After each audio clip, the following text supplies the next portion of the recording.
25. Nichukue nafasi hii pia kuambia wananchi wa mkoa wa Mara kwamba mkoa wa Mara uko shwari, kwa maana kwamba kuna amani ya kutosha, kuna utulivu wa kutosha,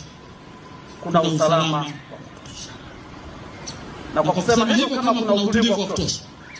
kuna amani ya kutosha na kuna usalama wa kutosha, tuhakikishie wananchi kutokana na joto hili la 29 Oktoba la kwenda kupiga kura, la kwenda kutumia nafasi yetu kama nafasi ya kidemokrasia, nafasi ya kuwachagua viongozi wetu, basi wananchi